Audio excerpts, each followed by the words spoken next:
The mind is supposed to be your safest place, your home base, your compass, the final layer between you and chaos. But what if that compass starts spinning out of control? What if your brain starts telling you lies and changing how you see things, how you feel, and even who you are? This isn't about monsters or ghosts. It's about what happens when your mind, the very thing that defines your reality, decides to rewrite the rules. I'm Mike with List 25, and these are 25 horrifying mental disorders that might scare you. But before we begin, as always, don't forget to like, share, comment, subscribe, click that notification bell so you don't miss out on any new content. With that being said, let's go. 25. The Walking Dead. People with Cotard's delusion insist their organs have rotted away, that their blood has dried up, and that their soul has left their body. Some even stop eating, convinced the dead don't need food. This isn't poetic melancholy. It's a complete detachment from reality. Cotard's often shows up in severe depression or after a brain injury, particularly when self-recognition circuits fail. What's terrifying is the calmness of many sufferers. They don't panic. They accept that they are corpses walking the earth. Imagine seeing your reflection and feeling nothing. Just a hollow familiarity, like looking at someone you buried long ago. 24. The Impostor Among Us. Imagine your best friend entering the room. Same eyes, same smile, same voice. But your brain whispers, that's not them.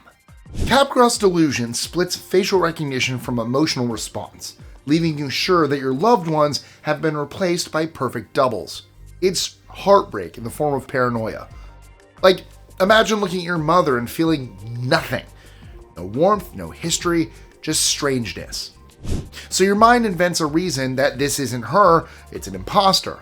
It's more common in schizophrenia and dementia, but anyone could theoretically slip into it if the brain's wiring between familiarity and emotion frays. Relationships become horror scenes.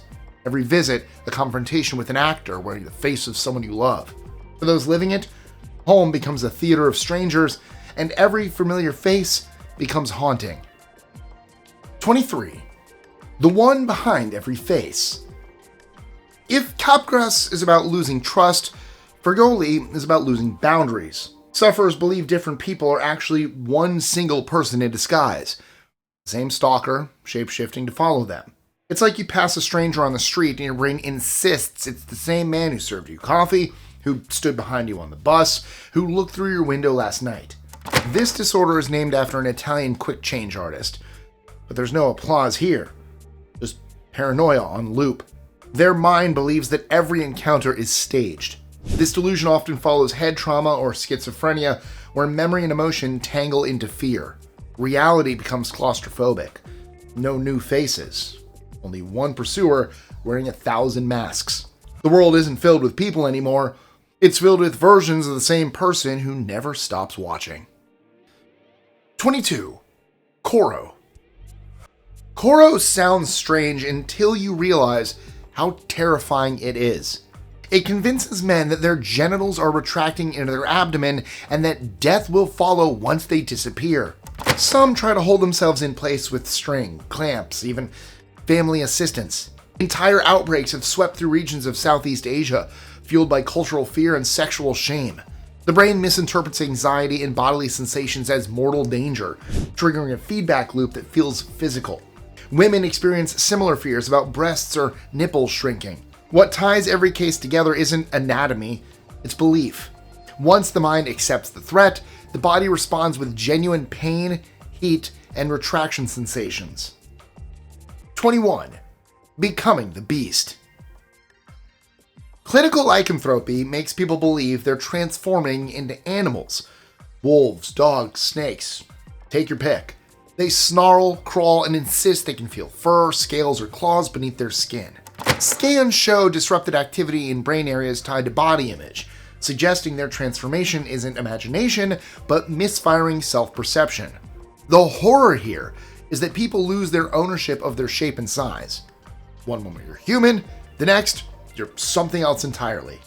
For some, the change feels cyclical, like a curse they can't break. These people don't fear the monster, they are the monster. They sense it in every muscle twitch, every growl they can't stop. Their tragedy isn't transformation, it's awareness without control. 20. The grazing mind. Boanthropy sounds biblical, and it kind of is. It's the delusion of believing you're a cow or ox. Historical accounts describe sufferers crawling in fields, chewing grass, and rejecting human food. Psychiatrists think it stems from psychosis, hypnosis, or even suggestibility during trauma. What's eerie is the completeness of it. They don't pretend, they become. Language fades, posture collapses, instincts take over. The human identity dissolves into animal rhythm. The most famous case is King Nebuchadnezzar from the Book of Daniel, who ate grass like an ox. Whether myth or medicine, it captures the same truth. The mind's power to erase civilization in favor of instinct. Somewhere deep inside, a part of the human brain still remembers being wild, and in rare cases, it decides to go back. 19. The disobedient limb. Now imagine your own hand turning against you. It buttons your shirt wrong, snatches things, or slaps you without permission. That's alien hand syndrome. It happens when the brain's hemispheres stop communicating, often after surgery or stroke. One hand becomes autonomous, acting with purpose, but without conscious control. People describe it as mischievous, even malicious. They try to restrain it, but it fights back like it has a mind of its own. It's not possession, it's miswiring. Yet to the sufferer, that distinction doesn't really matter. Every twitch feels foreign, every movement like betrayal. You don't just lose control, you lose ownership of your body part. That hand isn't yours anymore. 18. The copy world. You're in a hospital you recognize. You see that these are the same halls, same lights that you've already seen, yet you're certain it's a replica. Reduplicative paramnesia convinces sufferers that familiar places have been copied and relocated. It usually follows brain injury disrupting spatial and emotional processing. They'll insist the real hospital is somewhere else and that this one is fake. The eerie part is their conviction. They can describe every difference, every missing detail, only they can sense. It's like a glitch in reality. Memory and perception stop syncing, leaving two worlds overlaying each other. What's real feels staged.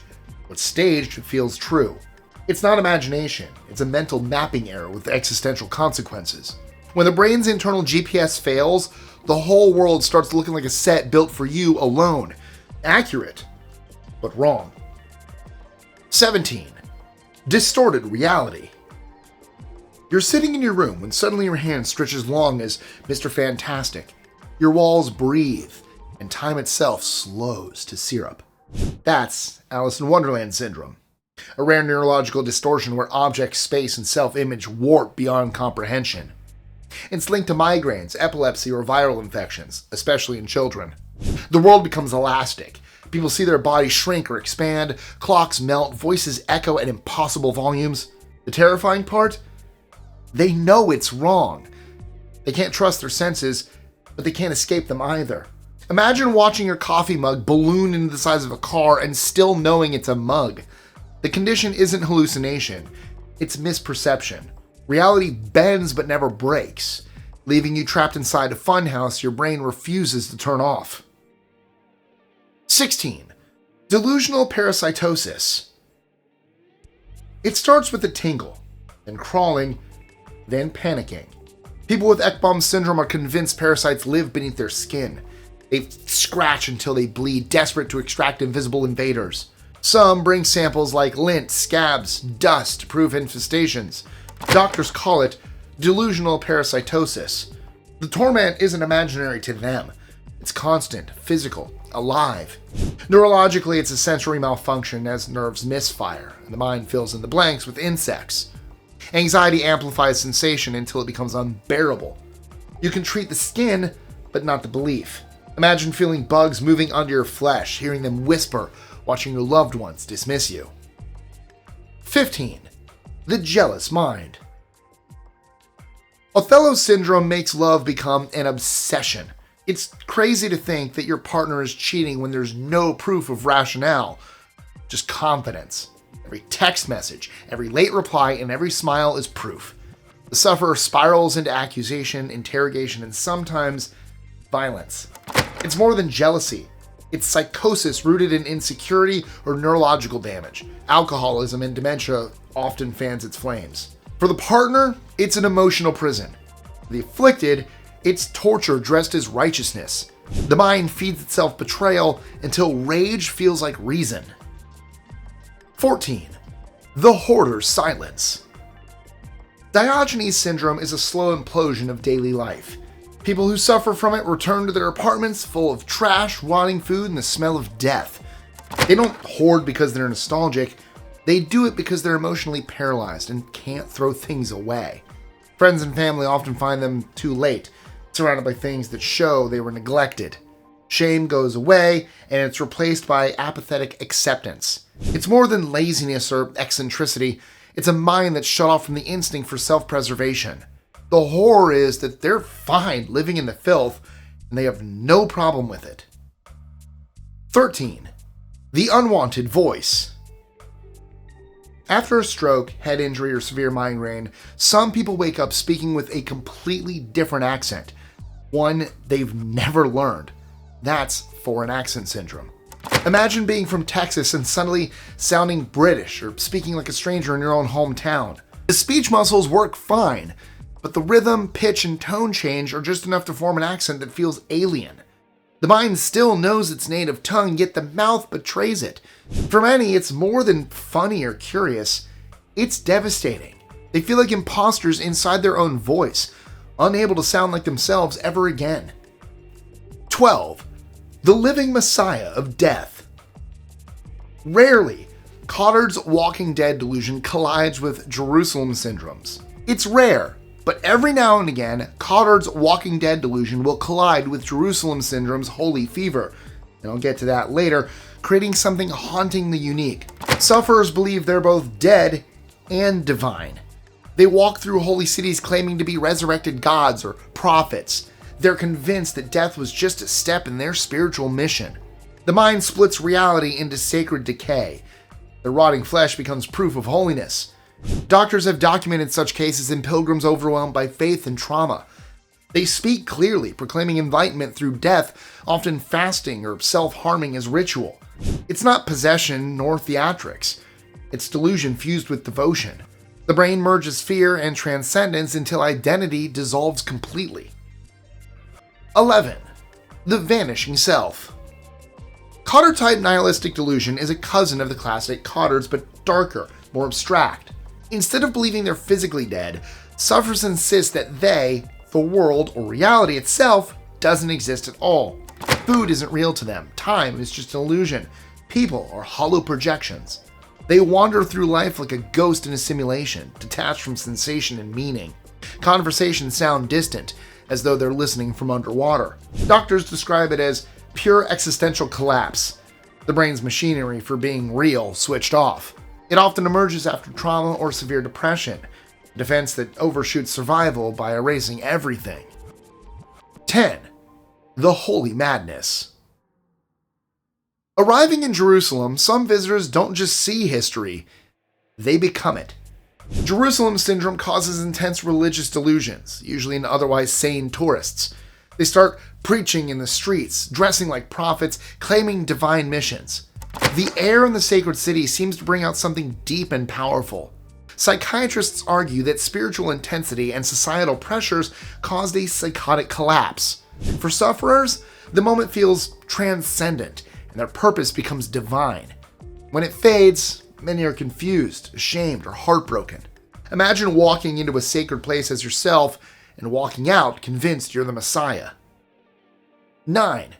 The captor's heart. The captor falls in love with the captive in Lima syndrome, which is the opposite of Stockholm syndrome. It gets its name from a hostage incident in Lima, Peru in 1996. It happens when empathy is stronger than control. The kidnapper starts to see the victim as a person, easing their bindings, giving them food, and occasionally even helping them get away. Psychologically, it's the brain cracking under guilt and intimacy. Spending time with someone you meant to dominate can dismantle your sense of power.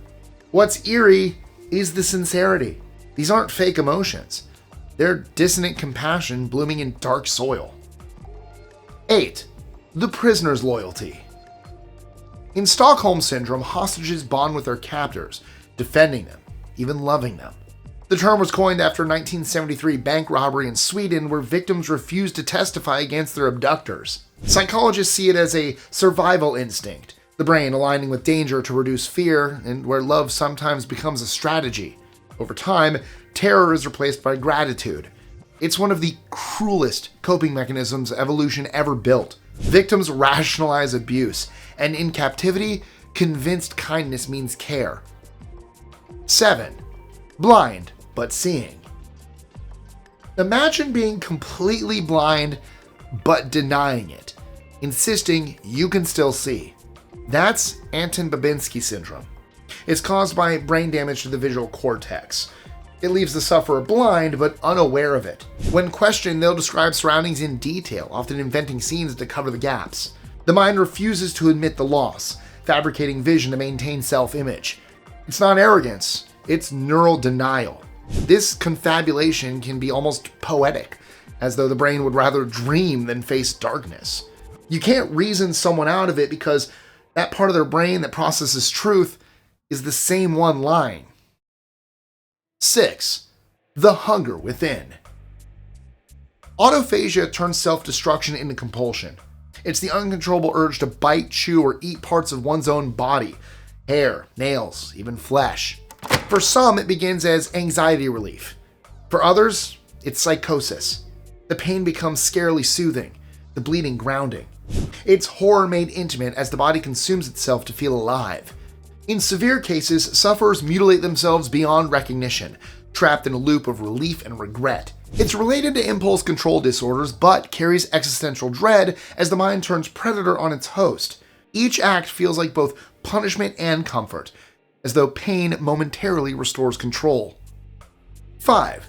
The unwanted limb. People with body integrity identity disorder, or BIID, feel an intense desire to amputate a healthy limb. They're not suicidal.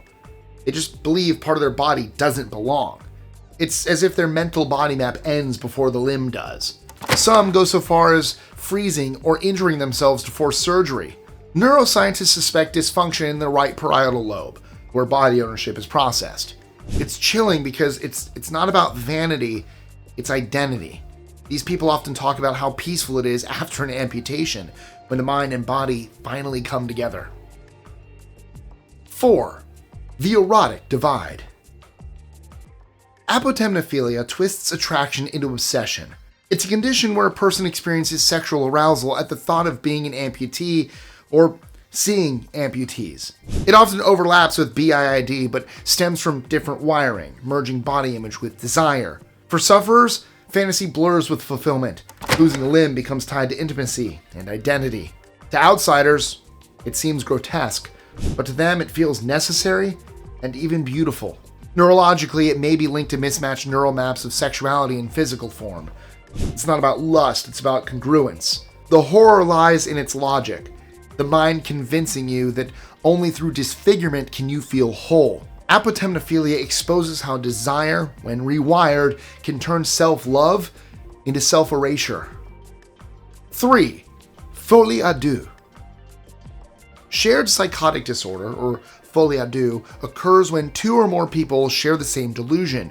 Usually, one dominant partner generates the belief, and the other absorbs it completely. Together, they build a self-contained world where logic dies. Couples think neighbors conspire against them, and families believe divine missions are underway. Separation frequently alleviates the secondary individual, demonstrating the delusion's reliance on connection. It's a scary reflection of how weak we are as people. Our sanity depends on other people's. 2. Thought insertion. Imagine being convinced that your thoughts are not your own. In alien delusion, or thought insertion, sufferers believe external forces like government, aliens, spirits, or whatever are planting ideas in their minds. Every stray thought feels like an invasion. They might say, "That wasn't me thinking." It's a core symptom of schizophrenia, but the existential horror is universal. Where does you end if your thoughts can be hijacked? The sense of agency collapses. Some wear tinfoil hats, others isolate entirely, trying to silence the static. The brain's boundaries blur until identity dissolves. 1. The many within. Dissociative identity disorder, or DID, once called multiple personality disorder, fragments the self into separate identities. Each alter has its own memories, voice, handwriting, even physical reactions. Most cases stem from severe childhood trauma. The psyche splinters to survive what one mind cannot bear. To outsiders, it looks theatrical. To sufferers, it's survival. One identity may be protective, another fearful, another cruel. They trade control of the body like actors swapping masks, unaware of each other's existence. And if you want a pretty good representation of DID, watch Moon Knight. It's not perfect, but it is a superhero story after all. You're not going to get 100% accuracy. Anyway, that's all I have time for today. But before you go, how about some bonus trivia? Did you know the earliest documented diagnosis of mental disorder occurred with the ancient practice of trephination, drilling a hole in the skull, around 6500 BCE, though it was a supernatural explanation for releasing spirits. If you enjoyed this list, there are some untrue facts about mental health that you probably believe, so check out this video for that right now. Again, as always, thank you guys so much. Don't forget to like, share, comment, subscribe, notification bell, do all that fun stuff, and I will catch you next time. See ya.